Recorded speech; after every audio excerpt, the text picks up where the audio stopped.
Inspector Babu, sir. Head constable Gopal, yes sir. Inspector Muralikrishna, yes sir. Inspector Kumaraswamy. Sir. 28 ఏళ్ల క్రితం మా అమ్మా నాన్నల్ని రావణ భిక్షు వాళ్ళ అన్నలో చంపిన విషయం మీ అందరికీ తెలుసు. పెండింగ్ లో ఉన్న కేసు ఫైల్ తాలూకు కాపీని హనుమాన్ జంక్షన్ పోలీస్ స్టేషన్ నుంచి తీసుకున్నాను. All fabricated evidence. ఈ ఇన్వెస్టిగేషన్ ని మళ్ళీ నేను స్టార్ట్ చేయబోతున్నాను. ఇప్పుడున్న వాళ్ళకెవరికి ఈ కేసు తాలూకు వివరాలు తెలియవు. మీరు నాకు హెల్ప్ చేశారంటే 2 వారాల్లో వాళ్ళ మీద అరెస్ట్ వారెంట్ తీసుకోవచ్చు. మీ నాన్నగారి కేసులో ఏం చేయలేకపోయామనే అపరాధ భావంతో ఉన్నాం బాబు. నువ్వు అడిగేది హెల్ప్ కాదు, మేం చేయాల్సిన కర్తవ్యం. నెక్స్ట్ మినిట్ ఇన్వెస్టిగేషన్ స్టార్ట్ చేద్దాం బాబు. గుండె మీద చెయ్యేసుకుని వేసుకున్న డ్రెస్ కి మర్యాద ఇచ్చి నిజం మాత్రం చెప్పండి. రావణ భిక్షు ఏమేం తప్పులు చేస్తున్నాడు?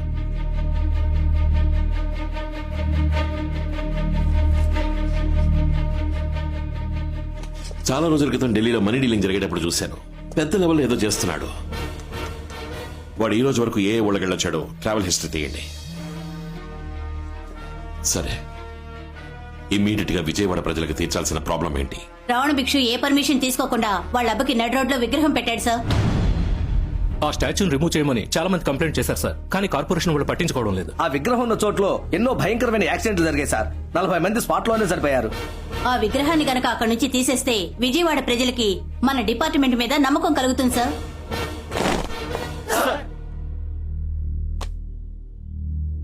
గత 28 ఏళ్లుగా ఓ పోరంబోకు విజయవాడ సిటీని వాడి కంట్రోల్లో పెట్టుకున్నాడు.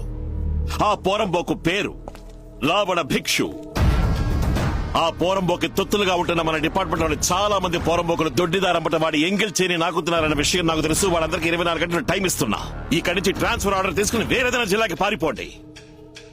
పర్వతాన్నైనా పడగొట్టేద్దాం, పగవాడినైనా తొడగొట్టేద్దాం అనే వాళ్ళు మాత్రం నా వెనక నడవండి.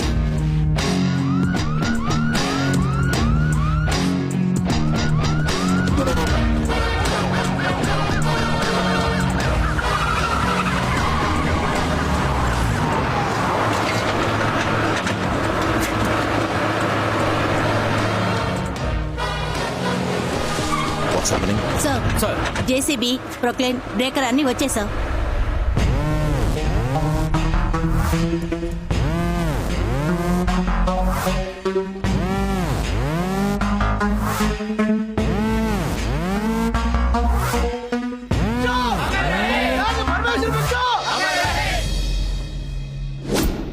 కలెక్టర్ తో మాట్లాడండి.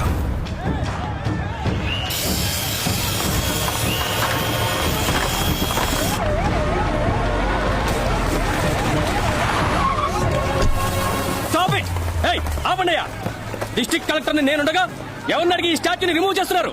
దీనివల్ల 40 మంది చచ్చారు సార్. స్టాచ్యూని రిమూవ్ చేయడానికి ఆర్డర్ చూపించండి. షో మీద ఆర్డర్ అయితే పెట్టడానికి ఆర్డర్ మీరు చూపించండి, రిమూవ్ చేయడానికి ఆర్డర్ నేను చూపిస్తాను. ఏంటి మర్యాద లేకుండా బిహేవ్ చేస్తున్నావు నువ్వు? I'm an IAS officer, a district collector. You are after all an IPS officer. I know you are IAS with a bachelor's degree. You know who I am? I have a MA in sociology and MPhil and PhD in political science. I not only passed in civil service examinations, I have a goddamn gold medal. And I was eligible for the IRS, IPS, IFS and your IAS. అర్హత ఉంది, but I only preferred IPS. నీ చేతిలో pen ఉంది order వేయడానికి, నా చేతిలో gun ఉంది murder చేయడానికి. ఏపేస్తా. IAS దిమాగ్, IPS బందూక్.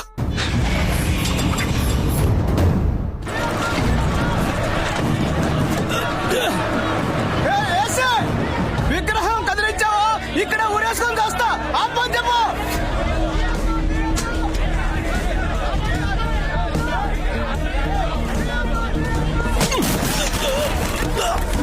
చావరా.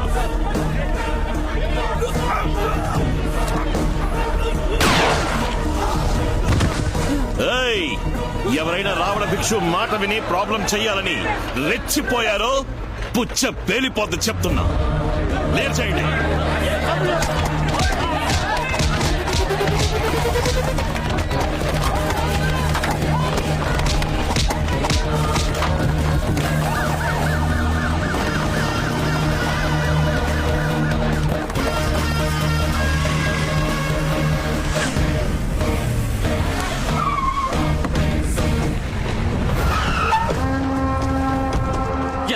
ఉంటే ఈ పని చేస్తుంటారు.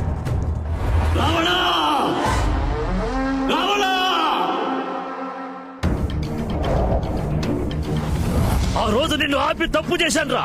వాడిని వదిలిపెట్టదు. విజయవాడ మాడి మసైపోవాలి.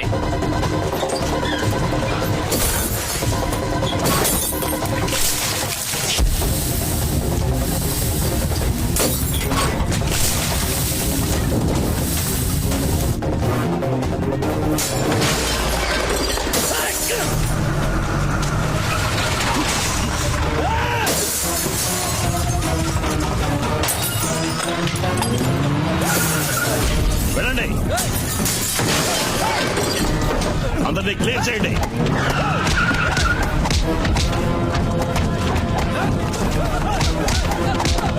అందరినీ అరెస్ట్ చేయండి. మా నాన్న విగ్రహం లేని ఈ ఊర్లో ఎవ్వరూ ప్రశాంతంగా పడుకోవడానికి వెళ్ళలేదు. అమరజీవి భానుమూర్తి విగ్రహాన్ని బద్దలు కొట్టమని చెప్పండి. కుల చిచ్చుతో జిల్లా అట్టుడకాలి.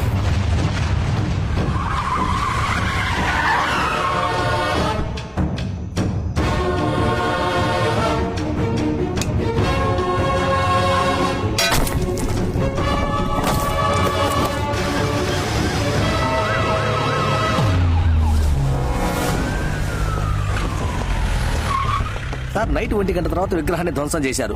ఏ గ్రూపో ఇంకా తెలియలేదు. ఏదో కుల రాజకీయం చేయడానికి కుట్ర పని ఉంటారు సార్. సార్, విగ్రహాన్ని పగలగొడుతున్నప్పుడు తీసిన వీడియో సార్ వాట్సాప్ లో వచ్చింది. వీళ్ళంతా రావణ భిక్షు ఊరి వాళ్ళు. ఇది పంపించింది ఎవరు? We will find it, sir. అదిగో వస్తున్నారు సార్. ఆ వచ్చే వాళ్ళంతా భానుమూర్తి గారి వర్గం వాళ్ళే. అందరూ అక్కడే ఆగండి. మా నాయకుడు తల పగలగొట్టిన వాడు తల తీయకుండా ఎక్కడి నుంచి వెళ్ళాం సార్. చూడండి, మేము రిమూవ్ చేసిందో పాపాత్ముని విగ్రహాన్ని, వాళ్ళు పగలగొట్టిందో ధర్మాత్ముని విగ్రహాన్ని. ఇంకో 2 రోజుల్లో ఇదే చోట కొత్త విగ్రహాన్ని పెట్టే పని మీద ఉండండి. 2 గంటల్లో ఆ ఎదవలు ఎక్కడున్నా వెతికి వాళ్ళ మక్కలు ఎరగదని విజయవాడ గవర్నమెంట్ హాస్పిటల్లో చేర్పించే పూచి నాది. 2 గంటల్లో అరెస్ట్ చేయలేదంటే మీరేమైనా చేసుకోండి, మేము అలా నుంచి వేడుకు చూస్తాం. మీ మాటలు నమ్మి వెళ్తున్నాం సార్. రండ్రా, రండి, రండ్రా, వెళ్దాం, పదండి, పదండ్రా. సార్, ఆ ఊరికి ఇప్పుడు మీరు వెళ్ళదు చాలా ప్రమాదకరమైన ఊరు సార్. తప్పు చేసి గుళ్ళోకి దాక్కుంటారు. గుళ్ళోకి పోలీసులు రాకూడదని విత్తనవాదం చేస్తారు సార్. అందుకని చూస్తూ 2 ఏళ్ల క్రితం ఒక ఎస్ఐని 2 కానిస్టేబుల్స్ ని గుళ్ళోపలే నరికి చంపేశారు సార్. సార్, ఏదో రోజు వాళ్ళు టౌన్ కి వస్తారు. వాళ్ళు అప్పుడు నా మాట నమ్మి వెళ్లిపోయారు. సార్, ఆ వీడియో వచ్చిన నంబర్ ని ట్రేస్ చేసాం. అది ఆ ఊరు వాళ్ళదే సార్. సార్, మిమ్మల్ని రప్పించడానికి ఏదో ప్లాన్ చేస్తుంటున్నారు సార్. మీరెవరూ నాతో రానక్కర్లేదు, నేను చూసుకుంటాను. సార్, ఏయ్, తప్పుకో.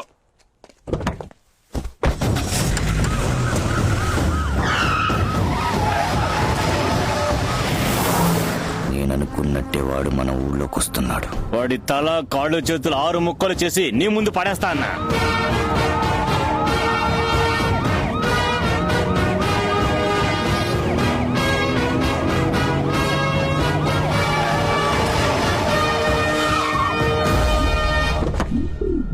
ఏంటి సార్, మా ఊర్లోకి పోలీస్ జీప్ రావడానికి భయపడుతుంది, మీరు ధైర్యంగా గుడి దగ్గరికే వచ్చేసారు. ఏముంది, విగ్రహం పాల్గొట్టింది మన ఊరి వాళ్ళే అని ఎవరో చెప్పుంటారు. అది నమ్ముచ్చావా? గుళ్ళోకి తుపాకీ తీసుకెళ్ళకూడదు. లోపలికి తీసుకెళ్తే పెద్ద దోషం అయిపోతుంది. అయితే మరి కత్తి తీసుకెళ్ళచ్చా? కత్తి పడ్డం తెలిస్తే తీసుకెళ్ళండి. అదే కత్తివరా.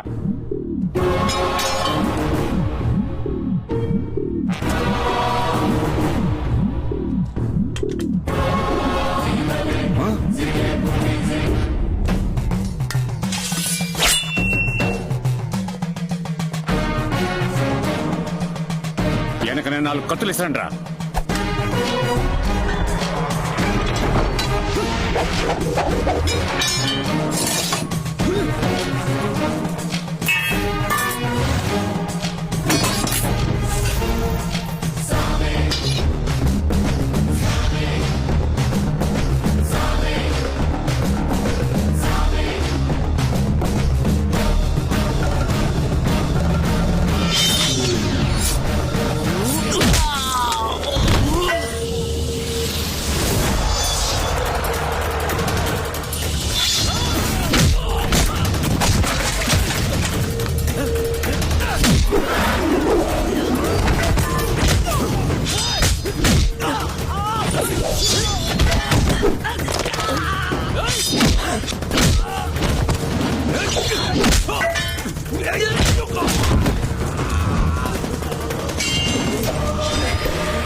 ఆ?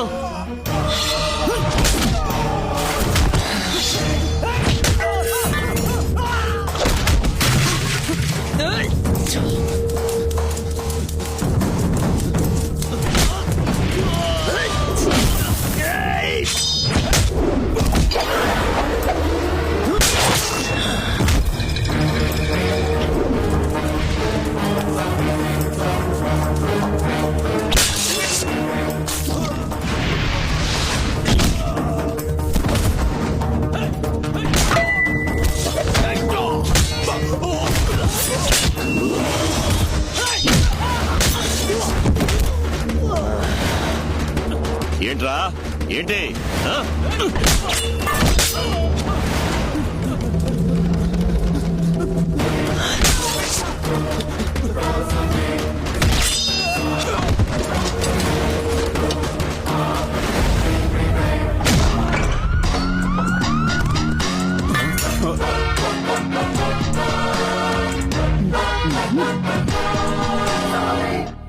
ఎన్ని కార్లు, బస్సులు, ఆటోలు, కొట్లు అన్నిటినీ ఒక స్టాచ్యూకి ధారపోశారు. ఇక మీద అక్కడ ఏ యాక్సిడెంట్ జరగదు sir. We are all IPS officers. Behave like that. Yes sir. Diya ఏం చేస్తున్నావు? డాడీకి వచ్చిన మ్యారేజ్ ఇన్విటేషన్స్ లో విజయవాడ ఇన్విటేషన్స్ ని చూస్తున్నానమ్మా. ఎందుకు? నేను ఓ పని మీద విజయవాడ వెళ్తున్నాను. దానికి రీజన్ కావాలిగా. విజయవాడకా? ఎందుకు? ఒక వారంగా ఆయనకి కాల్ చేస్తున్నాను, ఫోన్ తీయడం లేదు. ఏం ప్రాబ్లమో అర్థం కాలేదు. అందుకే స్ట్రేట్ గా వెళ్లి చూసొద్దామని. తమాషాగా ఉందా? మీ నాన్నకి తెలిస్తే? డాడీ తోటి ఈ పెళ్లి కూతుర్లంతా నా ఫ్రెండ్స్ అని చెప్పి అటెండ్ చేసొస్తానన్న సాకుతో వెళ్ళొస్తాను. ఐడియా అంతా బానే ఉంది. ఇప్పుడు నేను నా మూడికి అబద్ధం చెప్పాలి. అయితే నా మొగుడిని నన్ను చూడొద్దంటావా? సరే, ఓ పంచి. ఇంకో 2 రోజుల్లో మీ నాన్న మలేషియా వెళ్తున్నారు. ఆయన వచ్చేలోగా నువ్వు వెళ్ళొచ్చే. మామయ్య, రే మామయ్య. ఏంటి? నేను ఒక వారం విజయవాడ వెళ్తున్నాను, నువ్వు కూడా నాతో నువ్వు వచ్చేయ్. విజయవాడకెళ్ళు, విదేశీ యాత్రలకెళ్ళు, నేను రాను. ఏ? నువ్వు బందాగా ఫ్లైట్ లో ఎగిరిపోతావు.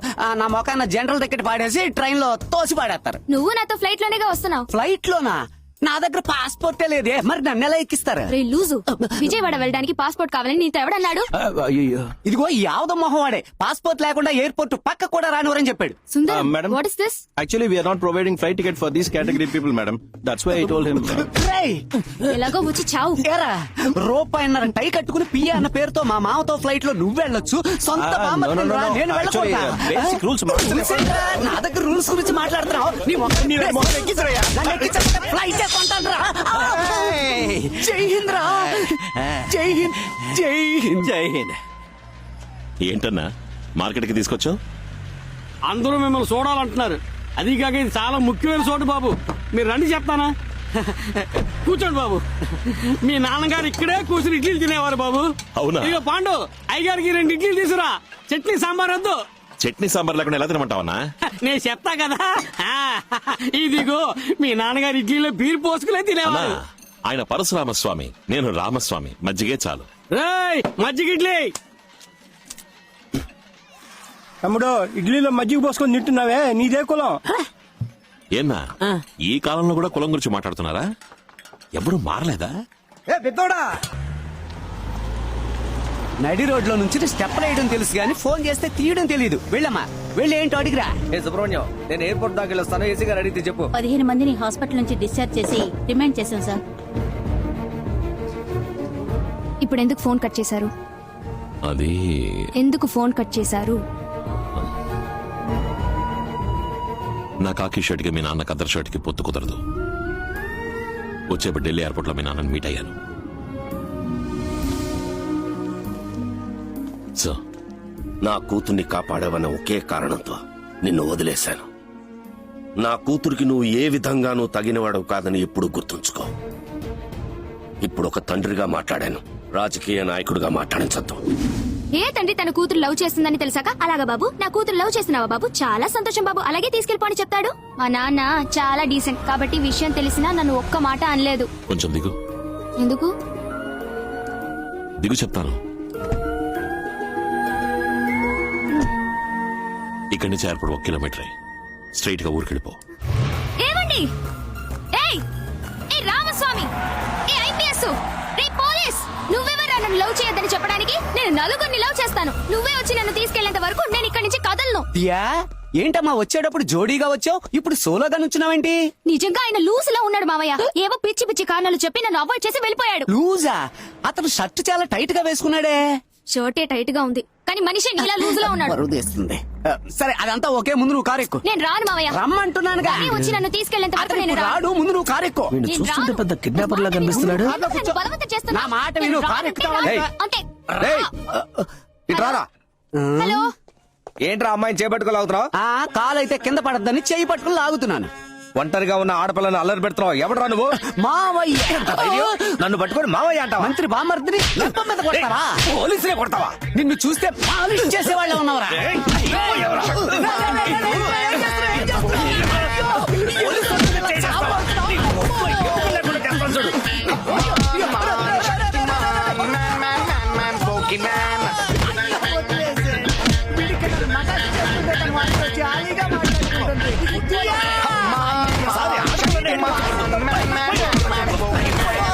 ఈ ఏరియాలో నిన్ను మళ్ళీ చూసారా? మళ్ళీ చూడాలా? హలో, బ్లూ క్రాసా? హైవేలో ఒక గజ్జు కుక్క దెబ్బలతో పడుంది, వచ్చి తీసుకెళ్తారా? నాశనం అయిపోతావురా. ఎక్స్క్యూజ్ మీ, ఇక్కడ మా మావయ్య ఉండాలి, చూసారా? నేనేనమ్మా నీ మావయ్యనే. ఏంటి మావయ్య ఎందుకు షర్ట్ చించుకుని ఇలా మారువేషంలో నుంచున్నావు? అయ్యో, రక్తం వస్తుంది. ఎవరైనా కొట్టారా? ఆ వెధవ నన్ను కొట్టిన బాధ కంటే నువ్వేమీ తెలియనట్టు నటిస్తున్నావే, ఈ నొప్పి తట్టుకోలేకపోతున్నాను. సరే సరే వచ్చి కార్తీ. నా వల్ల బండి తీయడం మావయ్య, మావయ్య, మావయ్య, మావయ్య, మావయ్య.